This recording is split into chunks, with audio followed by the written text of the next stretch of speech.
नमस्कार मंडळी, मी इरफान सय्यद. सत्ता वर्तुळ या कार्यक्रमात आपलं खूप खूप स्वागत आहे. मंडळी, वर्तुळ हे आपल्या आयुष्यात फार महत्त्वाचं आहे.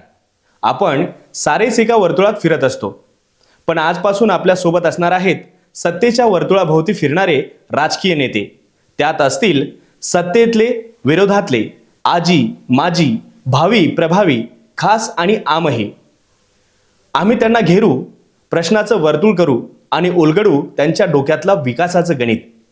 आजच्या आपल्या सत्ता वर्तुळाचे मानकरी आहेत वाशिम जिल्ह्याच्या राजकारणात महत्त्वाचं स्थान असलेले, काँग्रेसच्या गडाला दोनदा भेटणारे भाजपचे एकमेव नेते, माजी आमदार विजयराव जाधव. जाधव साहेब, आपलं खूप खूप स्वागत आहे. नमस्कार, धन्यवाद. साहेब, मला थेट आपल्या प्रश्नावर येऊयात आणि मला तुम्हाला पहिलाच प्रश्न करायचा आहे की विजयराव जाधव जे आहेत तर ते यावेळेस या विधानसभेमध्ये निवडणूक लढवण्यासाठी इच्छुक आहेत का, आणि यासाठी तुम्ही दावेदारी केलेली आहे का पक्षाला? त्यासाठी तुम्ही तुमची जी दावेदारी आहे ती कशा पद्धतीने मांडलेली आहे? जे मी निश्चित इच्छुक आहे, पक्षाकडे दावेदारी मागितली आहे. आणि याचं कारण असं आहे की गेल्या 15 वर्ष मी कुठल्याही पदावर नाही आहे. आमदार म्हणून 1999 ते 2009 पर्यंत मी आमदार होतो. ज्यावेळी गल्लीपासून दिल्लीपर्यंत काँग्रेसची सत्ता होती, त्यावेळी काँग्रेसच्या विरोधात हा काँग्रेसचा गड भेदून मी त्या ठिकाणी आमदार झालो. दोनही वेळा मी विरोधी पक्षाचा आमदार होतो. पण या दोनही वेळा मी जे काही आश्वासनं जनतेला दिले होते किंवा जनतेच्या ज्या माझ्याकडून काम करण्याच्या अपेक्षा होत्या, त्यातले बहुतांश काम मी त्यावेळी पूर्ण केले आणि जनतेला आणि त्यावेळी असणाऱ्या मेडशी मतदारसंघाला न्याय देण्याचा प्रयत्न केला. तो अनुभव माझ्या पाठीशी आहे. पक्षात सुरुवातीपासनं 1990 पासनं तर आजपर्यंत एक पक्षनिष्ठ कार्यकर्ता म्हणून काम करतो आहे. संपर्क आहे, जनतेच्या प्रश्नाची जाण आहे, प्रशासनाचा अनुभव आहे. त्यामुळे मी माझी दावेदारी पक्षाकडे व्यक्त केली आहे आणि उमेदवारी मागितली आहे. नक्कीच. त्याचबरोबर सध्या तुमच्या भाषणाचे काही जे व्हिडिओ आहेत ते सोशल मीडियावर दिसतात, ज्यात तुम्ही सातत्याने पक्षनिष्ठा, विचारधारा याविषयी बोलताना दिसता. यातून तुम्हाला नेमकं काय सुचवायचं आहे, आणि तुमच्यासह भाजपचे जे जुने कार्यकर्ते आहेत, नव्यानं पक्षात आलेले जे काही लोकांमुळे अस्वस्थ आहेत का, असं वाटतं का तुम्हाला? माझ्या भाषणातून किंवा माझ्या वक्तव्यातून पक्षनिष्ठा, पक्षप्रेम हे सगळे विषय निश्चितपणे येतात आणि ते येत राहणार. कारण मी हाडाचा कार्यकर्ता आहे. अगदी बालपणापासून राष्ट्रीय स्वयंसेवक संघाचे संस्कार माझ्यावर आहेत. पुढे विद्यार्थी परिषद, नंतर जनता युवा मोर्चा, नंतर भारतीय जनता पार्टीचा अकोला जिल्ह्याचा अध्यक्ष, मग वाशिम जिल्ह्याचा अध्यक्ष, आणि मग नंतर आमदार. आणि मग आमदारकीच्या या 10 वर्षाच्या काळात विरोधी पक्षाचा आमदार असताना देखील पक्ष जी काही जबाबदारी देईल ती जबाबदारी पूर्ण करण्याचा मी सातत्याने आजपर्यंत प्रयत्न केलेला आहे. त्यामुळे एकनिष्ठता ही तर रक्तात भिनलेली आहे. आणि म्हणूनच पक्षनिष्ठा याचा वारंवार उल्लेख माझ्या वक्तव्यात येतो. कारण पक्ष आहे म्हणून आम्ही आहोत. पक्ष केवळ माझ्यामुळे नाही तर आमच्या सगळ्या कार्यकर्त्यांमुळे. तुम्ही आत्ता एक प्रश्न मला केला, तुम्ही मला म्हटले की नव्याने आलेल्या कार्यकर्त्यांमुळे पक्षाच्या जुन्या कार्यकर्त्यांच्या मनात काही अस्वस्थता आहे का? अस्वस्थता तर निश्चित आहे, कार्यकर्त्यांच्या मनात आहे. माझ्याही मनात कधी कधी संभ्रम निर्माण होतो, पण मी अस्वस्थ होत नाही. कारण पक्षात मोठ्या मोठ्या लोकांबरोबर अगदी बालपणापासून, म्हणजे मी राजकारणात येण्याच्या पूर्वीपासून माझे वडील तुळशीरामजी झेराजी जाधव हे देखील तत्कालीन जनसंघाचे जबाबदार कार्यकर्ते होते. ते देखील त्यावेळची निवडणूक दिवा या निशाणीवर लढले होते. 1978 साली जेव्हा पुलोद झालं तेव्हा पुलोदमध्ये माझे वडील जनता पार्टीच्या हलधर नांगरधारी शेतकरी या चिन्हावर लढले होते. आणि सातत्याने घरी संघ आणि भाजपाच्या कार्यकर्त्यांचा, नेत्यांचा राबता राहिला आहे, येणं जाणं राहिलं आहे. पुलोच्या काळात आदरणीय पवारसाहेब असतील, आदरणीय राजाराम बापू पाटील असतील, आदरणीय निहाल अहमद साहेब असतील, आदरणीय चंद्रकांत पाटील गोरेगावकर असतील, अशी विविध पक्षाची मंडळी सातत्याने संपर्कात होती आणि त्यांच्या चर्चेतून, त्यांच्याबरोबरच्या सहवासातून राजकारण हे मला बऱ्यापैकी कळलेलं आहे. आणि म्हणून राजकारणात येणारे हे जे प्रसंग आहेत, या प्रसंगाने मी स्वतः अस्वस्थ होत नाही, पण कार्यकर्ते तसे नसतात. नक्कीच कार्यकर्त्यांच्या तीव्र भावना असतात आपल्या नेत्याप्रती, आपल्या पक्षाप्रती, आणि त्यावर जर कोणी अतिक्रमण करत असेल तर ते कार्यकर्त्यांना सहन होत नाही. ही वस्तुस्थिती आहे. नक्कीच आमच्या मतदारसंघात देखील अनेक वर्षानुवर्ष काँग्रेसमध्ये राहिलेले काही नेते आणि कार्यकर्ते पक्षात आले. स्वाभाविक त्यांची कामाची पद्धत वेगळी आहे. कल्चर काँग्रेसचं आहे. बिलकुल. रिसोड विधानसभेत जो पक्ष आहे भारतीय जनता पक्ष, तो सुरुवातीपासून होता, जनसंघ म्हणून होता, जनता पार्टी म्हणून होता, भारतीय जनता पक्ष म्हणून होता. पण आज जे कार्यकर्ते दिसत आहेत ते सगळे कार्यकर्ते प्रामुख्याने माझ्यासोबतचे कार्यकर्ते आहेत, ज्यांना अगदी त्यांच्या घरातून आणून एकेका कार्यक्रमाच्या माध्यमातून, आंदोलनाच्या माध्यमातून, पक्षाच्या बैठकांच्या, अधिवेशनांच्या माध्यमातून हळूहळू त्यांच्यावर ते विचार, संस्कार रुजवण्याचं काम मी करू शकलो. आणि त्यामुळे गेल्या 35 वर्षापासून भारतीय जनता पक्ष आणि या पक्षाशी निगडीत असणाऱ्या सगळ्याच चळवळीशी माझा अतिशय जवळचा संबंध आहे, संपर्क आहे. त्यामुळे कार्यकर्त्यांशी पण तो आहे. आणि म्हणून एका विचाराने, एका विशिष्ट पद्धतीने काम करण्याची कार्यकर्त्यांची सवय आहे. बिलकुल. म्हणजे तुम्हाला म्हणायचं दुर्दैवाने नव्याने आलेल्या लोकांमुळे या सगळ्या कार्यकर्त्यांच्या कार्यपद्धतीमध्ये कुठेतरी काहीतरी वेगळं घडत आहे. हे आम्हालाही जाणवत आहे, कार्यकर्त्यांनाही जाणवत आहे आणि मतदारांनाही जाणवत आहे. त्यामुळे एखाद्या वेळी आमच्यापेक्षा सरस, आमच्या कार्यकर्त्यांपेक्षा कामाची पद्धत सरस असणारे, विचाराची उंची अधिक असणारे, एका शिस्तीत किंवा एका विचाराने काम करणारे जर आम्हाला सहकारी मिळाले असते तर कदाचित आमचे सगळे कार्यकर्ते त्यांच्याशी मॅच झाले असते. पण दुर्दैवाने हे झालं नाही. आणि म्हणून कार्यकर्त्यांच्या मनात अस्वस्थता आहे. कारण आमचा कार्यकर्ता, जो भारतीय जनता पक्षाचा मूळ कार्यकर्ता आहे, निष्ठावान कार्यकर्ता आहे, त्या कार्यकर्त्याला कुठलीही अपेक्षा नाही आहे. कुठल्याही स्वार्थाशिवाय, अपेक्षेशिवाय हा कार्यकर्ता विचारांनी, विचारधारेनी पक्षासाठी स्वतःला झोकून देणारा, पक्षाला आयुष्य अर्पण करणारा, घरदाराची पर्वा न करता पक्ष सांगेल ते काम करणारा कार्यकर्ता आहे.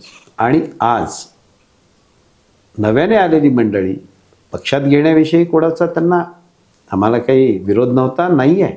नक्कीच पक्ष मोठा करायचा असेल तर ते करावंच लागेल.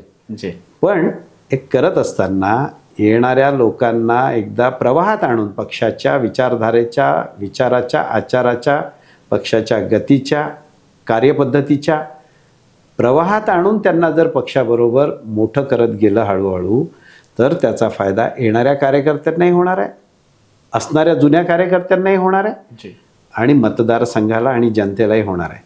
पण दुर्दैवाने हे झालं नाही. मूळ विचारधारा सोडून जर कार्यकर्ता आला दुसऱ्या पक्षात, आपल्याला माहिती आहे, मी एक गोष्ट सांगतो, थोडं माझं उत्तर मोठं होईल, पण आपल्याला एक गोष्ट सांगतो. एखादी नवी नवरी आपल्या घरात जेव्हा सून म्हणून येते तेव्हा स्वाभाविक तिच्या माहेरचे सगळे संस्कार, आचार, विचार, पद्धती सगळं ती आपल्याबरोबर घेऊन येते. नक्कीच. पण इथे आल्यानंतर ज्या घरात ती सून म्हणून येते त्या घराची ती मालकीन होते. तिला त्या घराचा वारसा पुढे न्यायचा असतो. म्हणून तिने जर त्या कुटुंबात असणाऱ्या सगळ्यांशी गोडी गुलाबीनी त्यांचे आचार, विचार, संस्कार, पद्धती या समजून जर काम करण्याचा प्रयत्न केला तर ती सगळ्यांची लाडकी सून होऊन जाते. ती सून नाही राहत, ती लेक होऊन जाते. नक्कीच. कोणाची तरी बहीण होऊन जाते. बिलकुल. पण दुर्दैवाने आमच्या या मतदारसंघाच्या बाबतीत ते होऊ शकलं नाही. आलेल्या व्यक्ती ज्या त्यांच्या पूर्व स्वभावाप्रमाणे, पद्धतीप्रमाणे, कल्चरप्रमाणेच इथे येऊनही वावरतात आहेत, त्यामुळे निर्माण होणारी ही कार्यकर्त्यांमधली अस्वस्थता आहे, या व्यतिरिक्त काही नाही. नक्कीच. बरं, मला यासोबतच हे पण प्रश्न विचारायचा की अनंतराव देशमुख यांच्या पक्षप्रवेशावेळी पक्षानं तुम्हाला विश्वासात घेतलं होतं का? अनंतराव देशमुख भारतीय जनता पक्षात आले ते येण्याच्या 2 दिवस आधी बावनकुळे साहेबांचा मला फोन आला.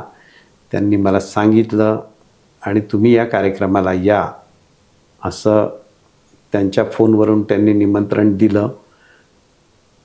त्यांचा स्वाभाविक एक आदेश म्हणून किंवा पक्षाच्या अध्यक्षांची ती एक मला असणारी आज्ञा म्हणून मी त्या ठिकाणी गेलो. त्या ठिकाणी गेल्यानंतर मी भाषण देखील केलं. मी भाषण केलं तर त्यात अनंतराव भाऊ, त्यांचे सगळे सहकारी यांच्यामुळे होणारा पक्षाचा फायदा, पक्षाला मिळणारी ताकद आणि अनंतराव भाऊंचं कार्य याविषयी बोललो. त्यावेळी मला पक्षाने निमंत्रण दिलं आणि त्यावरनं मी आलो. पण त्यापूर्वी अनंतराव भाऊ किंवा त्यांचे कार्यकर्ते यांनी मला कुठलीही पूर्व कल्पना दिली नाही, सूचना दिली नाही, माझ्याशी चर्चा केली नाही. किंबहुना आम्ही आपल्या पक्षात येऊ इच्छितो तर आपण सगळे मिळून सोबत काम करू, तुम्ही आम्हाला घेऊन चला, असं एक साधं वाक्य जर कोणी बोललं असतं आम्हाला तर मला असं वाटतं की आजचं चित्र थोडं वेगळं राहिलं असतं. रिसोड विधानसभेची सध्याची स्थिती, विकासात्मक स्थिती ज्याला म्हणूयात आपण, काय आहे? रिसोड मतदारसंघाची विकासात्मक अवस्था ही अतिशय वाईट आहे. हे आपल्यालाही माहिती आहे आणि सगळ्या जनतेला माहिती आहे. ही वस्तुस्थिती आहे. बिलकुल. तर हे चित्र बदलण्यासाठी तुम्ही नेमकं जसं कोणते मुद्दे घेऊन जनतेसमोर जाणार आहात? तुमचा विकासाचा एजेंडा काय आहे? विकास हाच अजेंडा घेऊन मी जातोय. अच्छा. कारण या मतदारसंघाशी माझी नाळ जुळलेली आहे. पूर्वी मी मेडशी मतदारसंघात होतो, पण त्यात माझं गाव नव्हतं. आज हा रिसोड मालेगाव मतदारसंघ झाल्यामुळे निजामपूर हे जे गाव आमचं आहे ते गाव आता त्या मतदारसंघात आलं आहे. आणि स्वाभाविकरित्या आपल्या गावाची, आपल्या परिसराची प्रगती व्हावी, तिथल्या तळागाळातल्या माणसाला न्याय मिळावा, युवकांना रोजगार मिळावा, महिलांना आधार मिळावा, त्यांना कुटुंबाला आधार देता आला पाहिजे, असा जोडधंदा मिळावा, त्यांच्या माध्यमातून मुलं घडवण्याचं जे एक स्वप्न प्रत्येक आईचं असतं ते स्वप्न पूर्ण व्हावं आणि मुलांना चांगल्या प्रकारचं शिक्षण मिळावं. या मतदारसंघात विशेषतः कुठलाही उद्योग नाही आहे. बिलकुल. उद्योगधंदा नाहीच आहे. मी ज्यावेळी आमदार होतो त्यावेळी मालेगावला MIDC माझ्या प्रयत्नातून आली. त्यासाठी मला खूप वेळा बैठका घ्याव्या लागल्या, अधिकाऱ्यांना भेटावं लागलं, जागा मिळवण्यासाठी शेतकऱ्यांना कन्व्हिन्स करावं लागलं. हे सगळं मी त्या काळात केलं. पण नंतर मी आमदार नाही राहिलो तर स्वाभाविकरित्या अधिकार कमी होतात पदावर नसल्यावर. नक्कीच. आणि त्यामुळे अधिकार कमी झाल्यामुळे मी त्याचा फार पाठपुरावा नाही करू शकलो. पण मला एका गोष्टीचा आनंद आहे की माझ्या मेडशी मतदारसंघात असणाऱ्या मालेगावमध्ये मी MIDC आणू शकलो. पण दुर्दैवाने आज रिसोडमध्ये MIDC नाही आहे, एकही उद्योग नाही आहे. तिथे नवीन जर युवकांना असं वाटलं की आपण कुठला तरी उद्योग सुरू करावा तर त्या उद्योग सुरू करणाऱ्या युवकाला जागा नाही आहे. हे आजचं रिसोड मालेगाव विधानसभेचं चित्र आहे. त्यामुळे औद्योगिक विकास झाला पाहिजे, शैक्षणिक विकास झाला पाहिजे, शेतकऱ्यांना पाणी मिळालं पाहिजे. बिलकुल. सर्वात जास्त मोठी शेतकऱ्यांची आहे. शेतकऱ्यांना पाणी मिळालं पाहिजे. शेतकऱ्यांच्या बाजारभावाला माल जो तो बाजारात विकायला आणतो त्याला योग्य रीतीने त्या ठिकाणी बाजारपेठ मिळाली पाहिजे आणि बाजारभावा देखील मिळाला पाहिजे. बाजारभावाची देखील त्याला अपेक्षा असते. या सगळ्या गोष्टींसाठी विशेष प्रयत्न करावे लागणार आहेत आणि मला याची पूर्ण जाणीव आहे.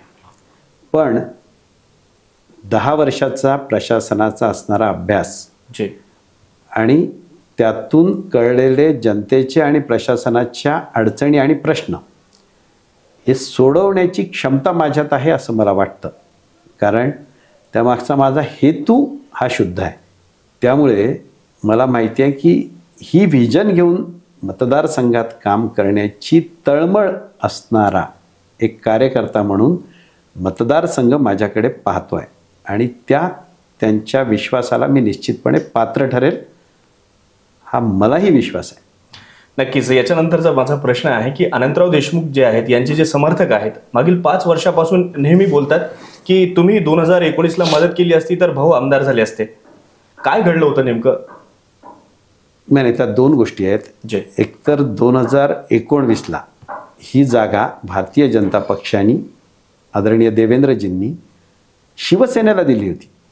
त्यावेळी आमची युती होती आणि शिवसेनेला ही जागा आपण सोडली होती. जेव्हा की त्या ठिकाणी 5 वर्ष मी मतदारसंघ अतिशय चांगल्या रीतीने बांधला होता.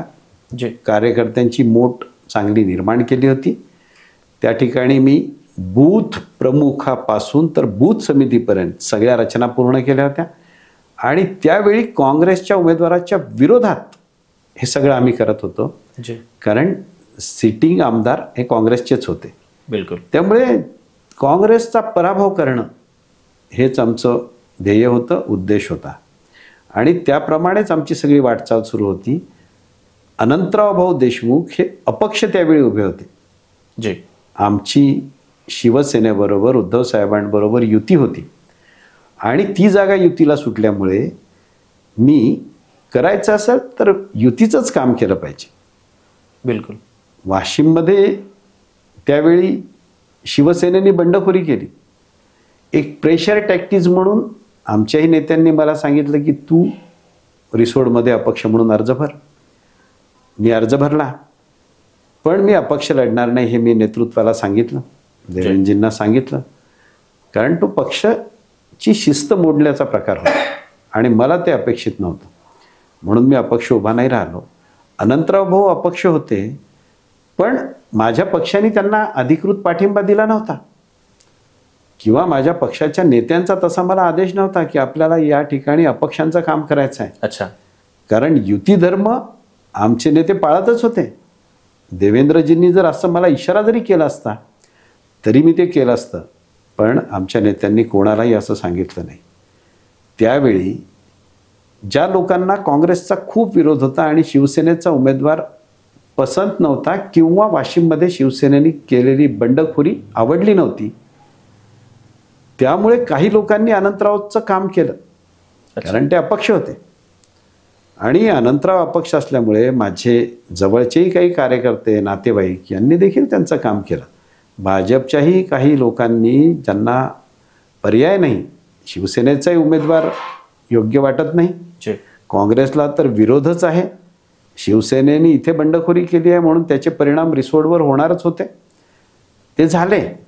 काही लोकांनी अनंतरावचंही काम केलं, काही लोकांनी म्हणण्यापेक्षा बहुतांशी लोकांनी.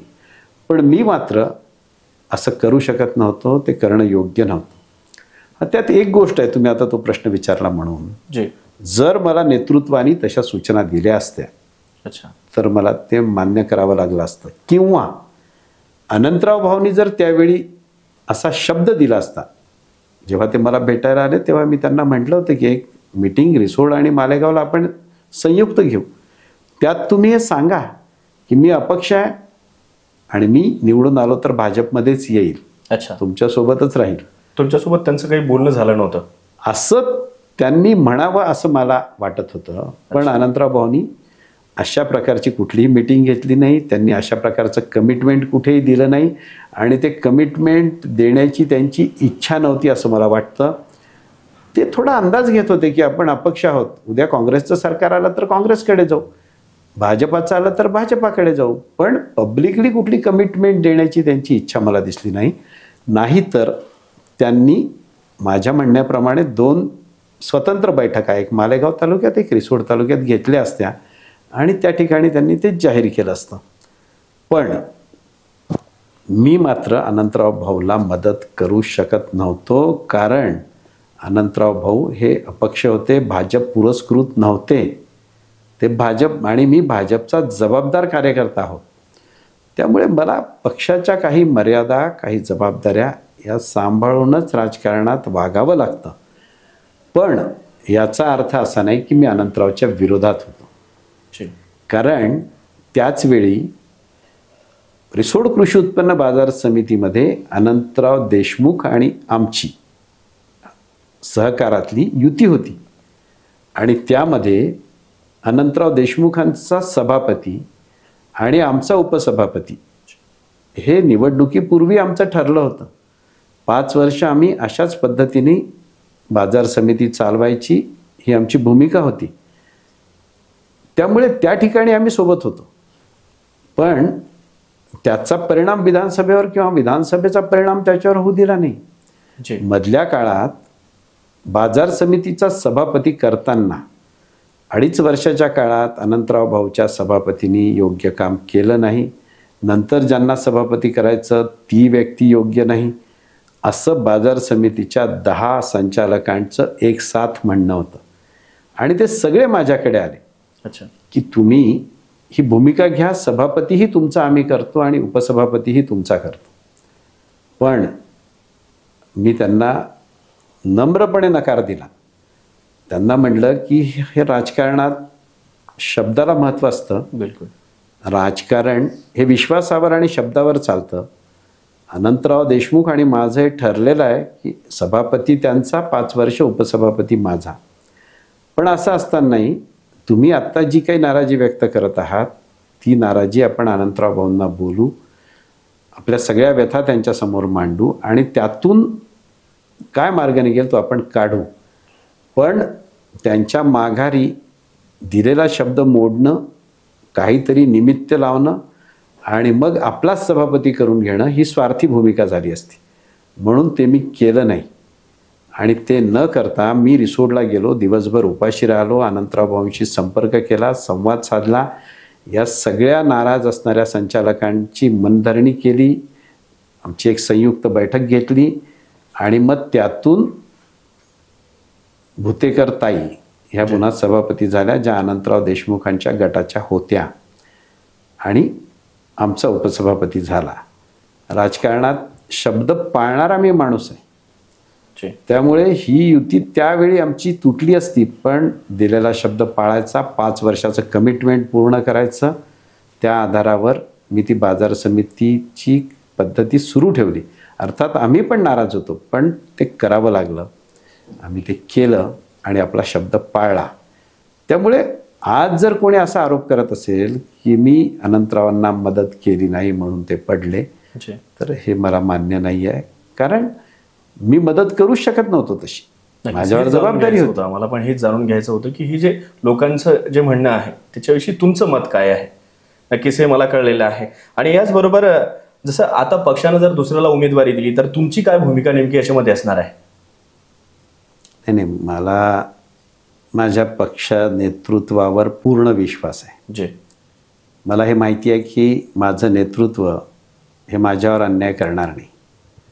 कारण गेले 15 वर्ष मी पक्षात असताना असे खूप प्रसंग आले की ज्या प्रसंगामध्ये मी पक्षाच्या विरोधात जाऊन काही करावं. तुम्हाला मी सांगतो, तुम्हीच पहिला प्रश्न विचारला त्यावेळी 19 मध्ये जेव्हा शिवसेनेला ही जागा गेली त्यावेळी मला शिवसेनेत तुम्ही जा आणि त्या ठिकाणी उद्धवजी तुम्हाला उमेदवारी द्यायला तयार आहेत असं पक्ष नेतृत्वाने सांगितलं. अच्छा, तुमच्यावर अन्याय होऊ नये म्हणून तुम्ही तिथे जा आणि तुम्हाला उद्धवजी उमेदवारी द्यायला तयार आहेत. मी, भावनाताई गवळी आणि नेरकर साहेब त्यांचे जे संपर्क नेते होते ते आणि उद्धव साहेब, आमच्या चौघांची बैठक झाली, मीटिंग झाली. मी त्यात उद्धव साहेबांना विनंती केली की उद्धव साहेब, मला शिवसेनेवर लढवण्याऐवजी ही जागा तुम्ही भाजपला द्या. उद्धव साहेब म्हणले ते शक्य नाही आता, कारण युती झाली आहे, देवेंद्रजींना तुम्हाला बोलावं लागेल. मी त्यांना म्हटलं की आज मी तुम्हाला नाही शब्द देत. ते मला उमेदवारी द्यायला तयार होते. उद्धवजी मला म्हटले माझ्याकडे 16,000 वाला आहे, तुम्ही 56,000 वाले आहे, मी तुम्हाला उमेदवारी द्यायला तयार आहे, AB फॉर्म द्यायला तयार आहे, एक पत्रही द्यायला तयार आहे. पण मी ते त्यावेळी घेतलं नाही. उलट देवेंद्रजींकडे आग्रह धरला की ही जागा परत आपल्याला घ्या. त्यावेळी ती परत मिळाली नाही. मी थांबलो. अच्छा. त्यानंतरचा पुन्हा एक प्रसंग आहे. आत्ता लोकसभेच्या वेळी मला उद्धव बाळासाहेब ठाकरे यांच्या सेनेने, आज जे खासदार झाले आहेत संजय देशमुख साहेब, यांनी त्यांच्या पक्षात येऊन लोकसभा लढवावी अशी आग्रही विनंती मी म्हणणार नाही, कारण आम्ही समवयस्क आहे, पण अशी आग्रही भूमिका त्यांनी माझ्याकडे मांडली. शिवसेनेच्या, शरद पवार, राष्ट्रवादी काँग्रेसच्याही नेत्यांनी हा प्रस्ताव मांडला, पण मी त्याही प्रस्तावाला नाही म्हटलं आणि माझी पक्षनिष्ठा जी आहे ती पक्षाला पुन्हा एकदा दाखवून दिली असं मी म्हणत नाही. मी ती पक्षनिष्ठा पुन्हा एकदा पक्षाच्या नेतृत्वाच्या लक्षात आणून दिली की मी पक्षधर्म पाळला, सत्तेसाठी मी इकडे तिकडे जाणाऱ्यापैकी नाही आहे. त्यामुळे मी गेलो नाही, नाहीतर मी आज खासदार असतो. पण माझं नेतृत्व, ज्यांनी माझ्यावर इतके वर्ष प्रेम केलं, संस्कार केले, मला घडवलं, त्या सगळ्या नेतृत्वाला, त्या सहकाऱ्यांना, त्या विचारधारेला मी मुकलो असतो. त्यामुळे त्यावेळी मी ते केलं नाही. म्हणून तुम्ही जो प्रश्न विचारला की इतर कोणाला जर उमेदवारी मिळाली तर तुम्ही काय करणार, स्वाभाविकरित्या पक्ष नेतृत्व जो निर्णय घेईल तो मान्य करावा लागेल. पण ते करत असताना जे कार्यकर्ते वर्षानुवर्ष माझ्यासोबत आहेत, ज्यांच्यावर देखील सातत्याने अन्याय कळत नकळत होत आला आहे आणि होतो आहे, बिलकुल त्यांच्या भावना या माझ्या पक्षनिष्ठेसाठी मी कशा सांभाळू हा माझ्यासमोर मोठा प्रश्न आहे. त्यामुळे मला तर ती परिस्थिती अतिशय परीक्षेची राहील. नक्कीच. म्हणजे जे आता सांभाळत आलेले जे कार्यकर्ते आहेत त्यांना सांभाळणं थोडं कठीण जाईल असं मला कार्यकर्त्यांच्या भूमिकेवरनं वाटतंय. त्यामुळे मलाही याची जाणीव आहे आणि नेतृत्वालाही याची जाणीव आहे. म्हणून पक्ष नेतृत्व माझ्यावर असा अन्याय करणार नाही हा पूर्ण विश्वास मला आहे. तो विश्वास मी कार्यकर्त्यांना देतोय. नक्कीच. म्हणून कार्यकर्ते आज थोडे संयमी आहेत. नाहीतर कार्यकर्ते अतिशय तीव्र भावना व्यक्त करतात आहे.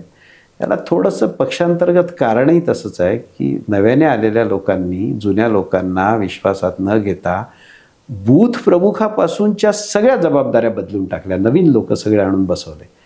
ज्यांना पक्षाची शिस्त, कार्यपद्धती माहीत नाही असे लोक आज पदावर आहेत आणि त्यांच्याबरोबर काम करणं हे आमच्या कार्यकर्त्यांना खूप कठीण चाललं आहे. अपमानास्पद वाटतं आहे, अपमानजनक वाटतं आहे.